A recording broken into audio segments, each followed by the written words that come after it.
everybody? Asian action actor here, and I am back, and today we are reviewing Artemis Fowl. Who do you think you are? I'm the next criminal mastermind. Now look around, this is what they call greatness. Oh man. Artemis Fowl, huh? That movie did not turn out so well. Let's start with the characters. So the main characters of the movie are the titular Artemis Fowl and his butler Domovoy. I'm Artemis Fowl. Both of them are just dull, boring, emotionless, and generally very uninteresting. Here's the thing. They're pretty much trying to copy Tommy Lee Jones's character from Men in Black, right? Tommy Lee Jones's character, Agent K, while yes, being generally dull, bored, and emotionless throughout much of Men in Black, had Will Smith's character, Agent J, who had a completely different personality and was funny, active, and extremely entertaining to watch, to bounce off of most of the movie. And that created a very interesting dynamic, which when paired with a very witty writing that Men in Black is known for, makes for a very entertaining watch. Well, it's an emergency. What? You doing fine, Ace? In Artemis Fowl, it doesn't work out so well because both Artemis and Domovoy essentially have the same personality, which is barely any. So if both of them are dull and bored the whole movie, you as the audience will become bored with them throughout much of the movie's 95-minute runtime. Also, Tommy Lee Jones's Agent K would react accordingly to the world around him. So we would see some hints of emotion here and there that would make us, the audience, connect with his character much more. In Artemis Fowl, Artemis and Domovoy, even though there are some of the most spectacular, magical, and interesting things happening all around them, much of the time are generally still bored. And they pretty much drag down the movie with them, unfortunately. And much of the rest of the cast isn't exempt from this. Pretty much the only character with an interesting personality is Josh Gad's Mulch Diggums. Mulch Diggums, just a talented giant dwarf. A kleptomaniac dwarf. And yes, he does have a bunch of entertaining scenes, but he's mostly relegated to being the sidekick sort of character, so we don't see a lot of him. He does, however, also serve as the movie's narrator. This isn't about the father. This is about the son, Artemis Fowl. Although cutting back and forth from the action to his face very often throughout the movie does get fairly old rather quickly, unfortunately. Now on to the story. It's fairly generic fantasy fare, you know?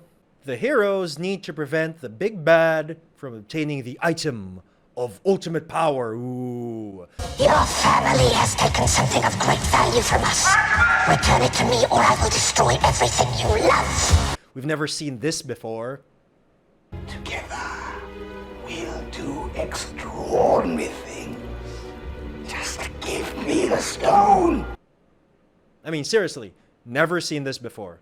Our main character is supposedly a boy of super intelligence, but his ability is mainly used to pretty clumsily move the plot forward, even with some absurd leaps in logic every once in a while. The movie just wants the audience to accept these plot holes and odd story elements just because Artemis says so. We have to move on to the next plot, and this is how we're doing it. That's essentially how his superintelligence is portrayed a lot of the movie. And it's really a waste because, as Iron Man has proven, superintelligence can be very entertaining to watch. You love every time Tony Stark does something smart. Everyone loves seeing Tony Stark invent something. What's he gonna make next?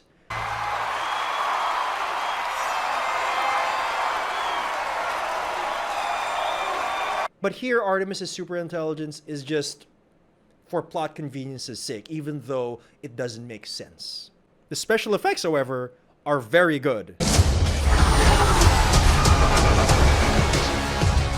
There are some very entertaining spectacles throughout the movie that are incredibly well done and make you feel the fantasy and wonder that you're seeing on screen. Unfortunately, however, as we've seen many times in the past, fantastic special effects do not necessarily save a borderline, boring, dull and generic movie such as this one, making me give Artemis Fowl a 5 out of 10.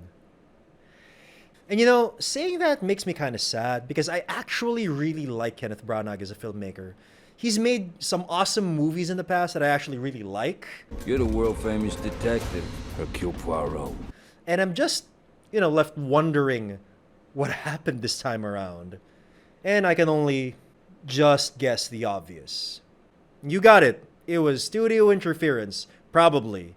That there was so much studio interference that they should put this instead of that. They should focus on this, special effects, not the story, blah, blah, blah. Whatever the case may be, that whatever creativity that the talents had, Kenneth Branagh and his cast and whoever, just were not able to shine through the mess. That's just my guess. And if I'm right, and that's just sad, And this has been Asian Action Actor. And if you like my review of Artemis Fowl, please click like down below and subscribe to see more of my awesome content. And I will see you next time.